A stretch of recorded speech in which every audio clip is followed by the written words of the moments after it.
আসন্ন ইউনিয়ন পরিষদ নির্বাচনকে সামনে রেখে চাঁদপুরের মতলব উত্তর উপজেলার সুলতানবাদ ইউনিয়নের চেয়ারম্যান প্রার্থী হিসেবে ব্যাপক প্রচারণা চালিয়ে যাচ্ছেন জাতীয়তাবাদী রাজনীতির তরুণ নেতা ঢাকা বিশ্ববিদ্যালয়ের কবি জসিমউদ্দিন হলের সাবেক যুগ্ম সাধারণ সম্পাদক ও উপজেলা বিএনপির সদস্য জাহাঙ্গীর আলম মামুন।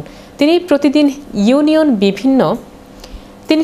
ইউনিয়নের বিভিন্ন গ্রাম, পাড়া মহল্লা, হাট বাজার ও গুরুত্বপূর্ণ এলাকায় গিয়ে সাধারণ মানুষের সঙ্গে কুশল বিনিময়, মত বিনিময় এবং শুভেচ্ছা বিনিময় করছেন।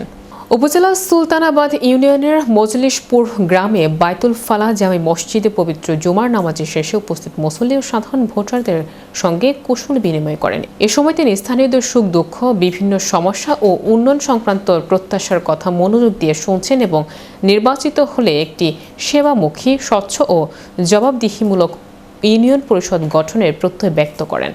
এ সময় জাহাঙ্গীর আলম মামুন বলেন, সুলতানাবাদ ইউনিয়নের উন্নয়ন, সুশাসন নিশ্চিত করা এবং সাধারণ মানুষের দোরগোড়ায় নাগরিক সেবা পৌঁছে দেওয়াই আমার লক্ষ্য।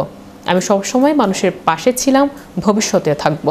জনগণের ভালোবাসা ও সমর্থন নিয়েই নির্বাচনে অংশ নিতে চাই। এ সময় এলাকার গণ্যমান্য ব্যক্তিবর্গ, মসজিদ পরিচালনা কমিটির সদস্যগণ, স্থানীয় মুসল্লিগণ উপস্থিত ছিলেন। অক্টোবর থেকে ডিসেম্বর পর্যন্ত যে ইউনিয়ন পরিষদ নির্বাচন হবে, সেই নির্বাচনে আমি চেয়ারম্যান পদে নিজেকে ইতিমধ্যে প্রার্থিতা ঘোষণা করেছি এবং আমি চেয়ারম্যান পদে নির্বাচন করবো এই ইউনিয়নে করেছি। তো সেই হিসাবে আজকে আপনাদের সাথে আমি জুমার নামাজ আদায় করলাম, আপনাদের সবাইকে আমার সালাম দিলাম, আপনাদের সাথে আমি পরিচিত হলাম। আমি এই মসজিদে দাঁড়িয়ে একটি কথাই বলবো যে আমরা সবাই সমাজের বাসিন্দা এবং আমাদের ভালো মন্দ এগুলো বিচার বিবেচনা করার দায়িত্ব আমাদের।